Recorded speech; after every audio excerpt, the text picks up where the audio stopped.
Hi guys and girls on YouTube, and welcome to my channel. In this video I'm going to be passing on another fault finding tip, and for this we're going to be specifically looking at a Vestel 17IPS12 power supply and backlight driver. Now the fault on the set I've got is we've got sound but no picture, the backlights don't lit up, and there's no output from the boost converter. I only get 24 volt, which is about what's going in, which means we're not boosting up the voltage through this choke. Now I do have, and this is the key, you need a spare power supply, but I don't want to waste the power supply because it's one I keep for testing and evaluation. I could just buy a new one, they're only about £22 plus VAT. But then there's a £10 delivery charge, so you're looking at over £30. So I've took the decision to repair this one. I've marked it with an F to say it's faulty, and that is the working one. So let's have a quick look at the diagram, and then I'll show you how I found the fault. So if we look at this diagram, it's ridiculously simple. We can divide it into two parts: the oscillator and the power output stage. That actually drives this inductor to increase the output.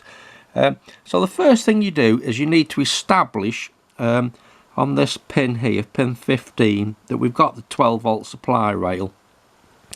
Now it's very difficult to work on these because if you turn it over you'll find all the components are surface mounted, so making any voltage measurements on there is very difficult. But I know we've got 12 volt here. That's the output from the power supply, and by actually measuring continuity between there and pin 16 of the driver chip, we've got continuity, so I know we have 12 volt to the power supply. So that's the first check you need to make. Now we don't need to concern ourselves with the backlight switching on and off because I've already tried a replacement board and the backlight lights up, so I know this signal is coming from the main board okay.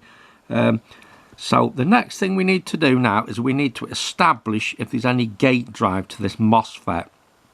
Now that's difficult. Oh, you would have thought it's difficult because if you look on this, the MOSFET's underneath, but if you look at this diagram, it can either be fitted with two MOSFETs, it can be fitted with a small low powered one which is surface mounted, or for some higher power versions, bigger screen size, you can have a MOSFET fitted on the top, and that's the space there for the MOSFET fitted on the top.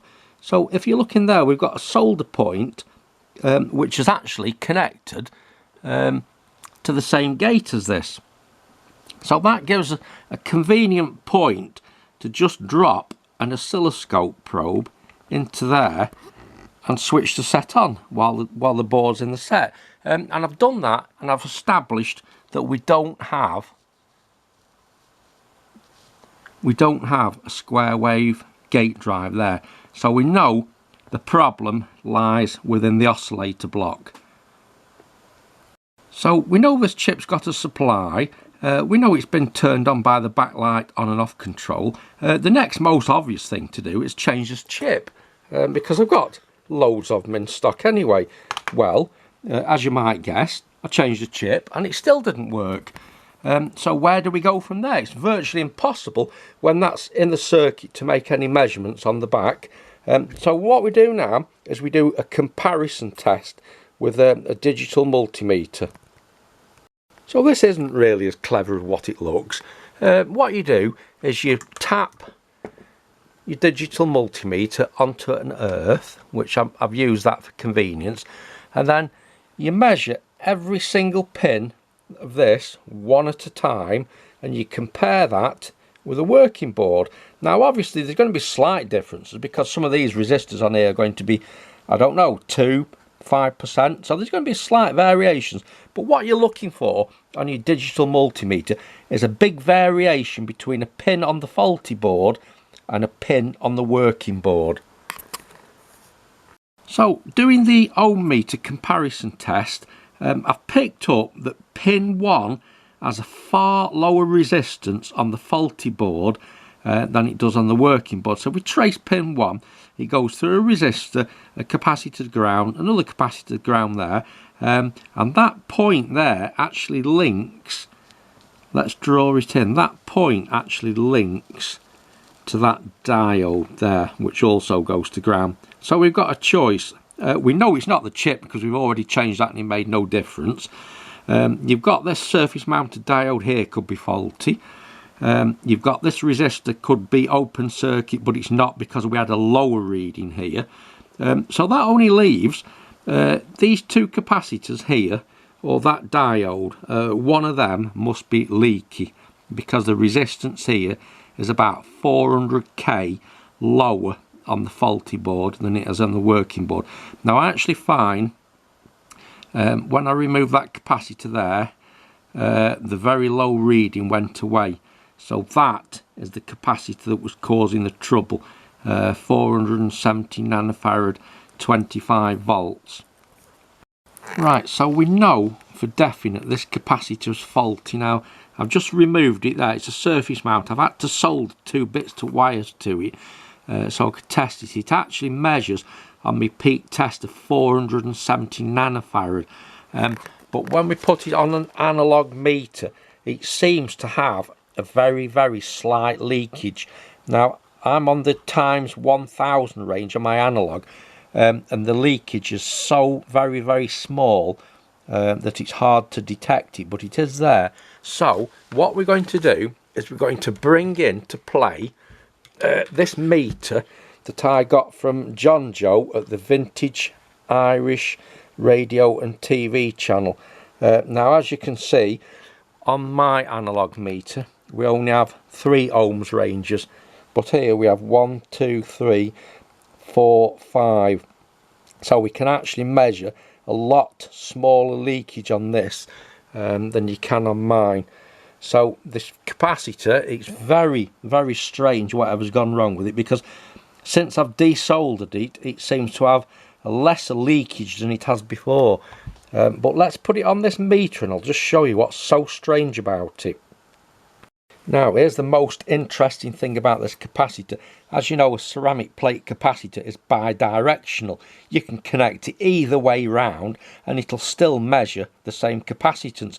If you had a leak between there and there, it should have the same leak whichever way round you connect it. But let's do this test on this analog meter and I'll show you what's so interesting about it. I'm on the very highest range now, so we can magnify any leakage to give more of a deflection on the meter. Right, so take a look how strange this is. I put the black lead to the left and I put the yellow lead to the right, and that is the leakage of the capacitance. So we just say roughly 100. Now I'm going to swap these over and I'm going to put the yellow lead on this side and the black lead on the other side. So that's the configuration at the moment. Black to the left. On the ohm scale it's 100 it's reading, but obviously not 100 ohms because we're on times 100,000. But you can see there's a reading of 100 that way round. Now let's reverse the connections. Right, so I've swapped the leads over and look at that. How incredible is that? Before we were down here and now I've reversed the meter reading, the meter leads, and we've got a totally different leakage reading in the opposite direction. How strange is that? If you've got a leakage one direction, you should have the same leakage in the opposite direction. So if you look now, it's reading about 30. Just to make sure there's nothing going on, let's swap the leads over again. So I've swapped the leads over again, and although we had 100 before, we're actually reading about 60 now. So just swapping the leads over, the leakage has changed again. So that is really strange. But I'm just going to test that capacitor and I'll show you on a peak tester. So look at that, it actually tests alright when you test it. Should be 470 nanofarad, so it's well within tolerance. But that capacitor is absolutely and definitely faulty, because I've actually fitted a new one into the board and the board is now working. Now just as another quick test, I'm trying it on my meter that's only got a times 1000 range. I don't know if you'll see that, but can you see the leakage on the bottom scale is only about 1 division. It's so very, very small. And if I swap these connections over,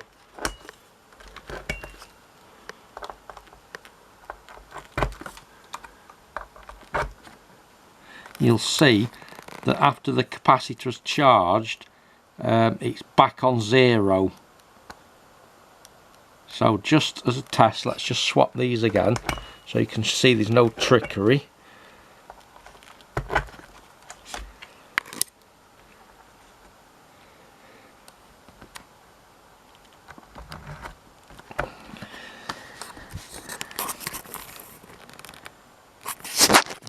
Let's see if we can do it.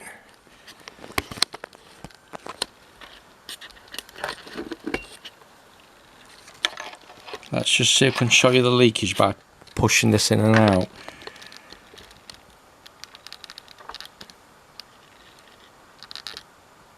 See, after it's charged, it's just 1 division up at the bottom. If I take the lead out, it drops back down.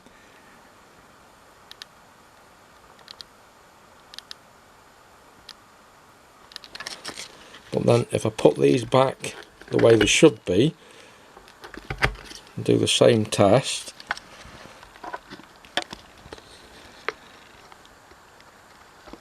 after the initial charge, it's gone back to 0.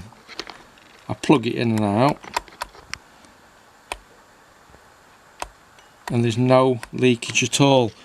So that's most strange. Whatever's gone on with that capacitor, I don't know. I know it's faulty. It's definitely cured the fault. I've looked at it under a microscope. It looks alright. I would imagine that there's a hairline crack in it somewhere, and it's actually absorbed some moisture.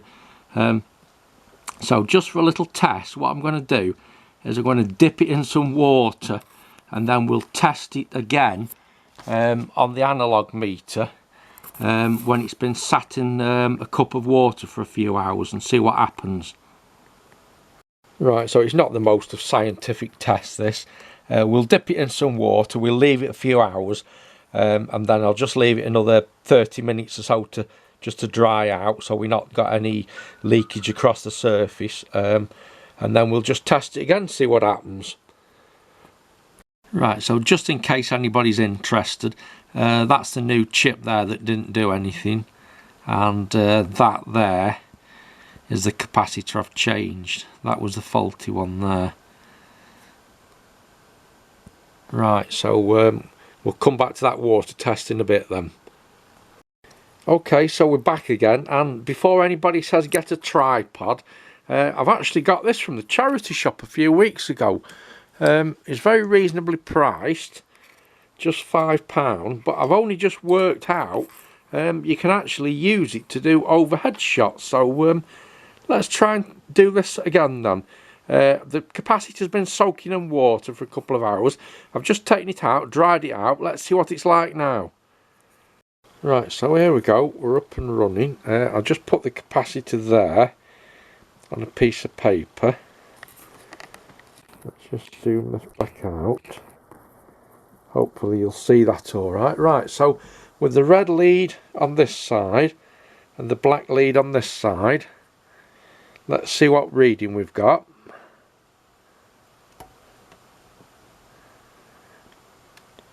And that's just over 40.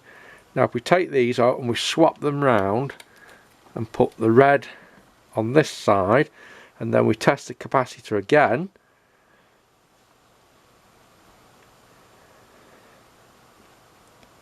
we've got a totally different leak with the probes the opposite way round.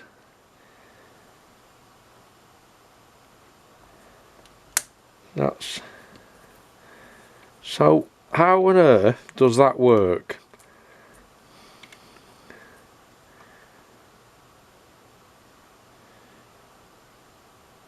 That's that way. Then let's swap these over.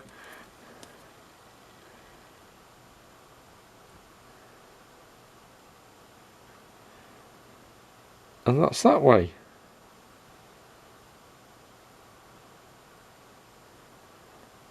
Just wait till the reading settles.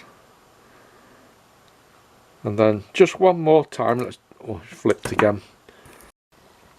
Now I must say I much prefer an analog meter for looking for very small leakages, especially in semiconductor junctions, because the terminal voltage can make the junction act differently.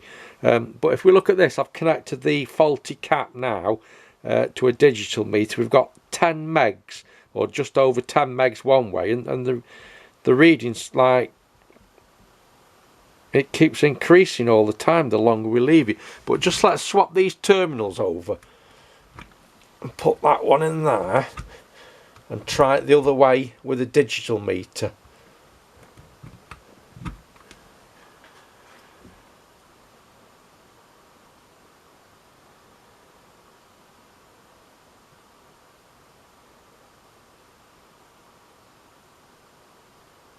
So there, the leakage has already gone over. Well, it's still rising. It's already gone over 20 megs.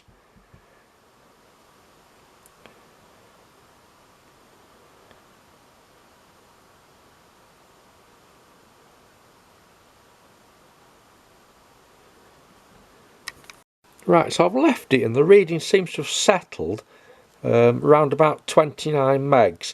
Just out of curiosity, let's see what happens when we heat it up with a hairdryer.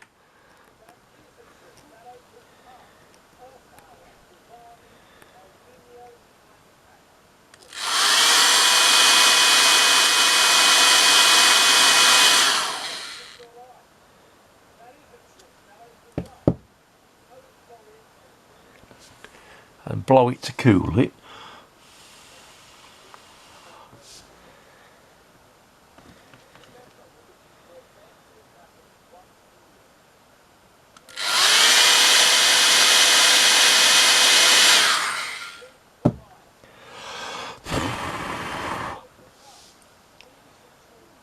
Yeah, so when it warms up, the leakage goes away, and as it cools down, the leakage comes back. Very, very strange.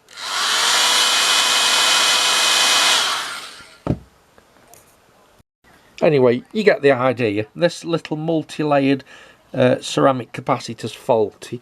That's the TV it's out of, working in the background, and it's only done 1,477 hours use. So yeah, a very interesting problem, and many thanks for watching, everybody. Don't forget, when I made these measurements, that was on the times 100,000 range, so it is a very, very slight leak, that, and it didn't seem to make any difference dipping it in water for a few hours. Alright guys and girls on YouTube, many thanks for watching, and I'll catch you in the next video then.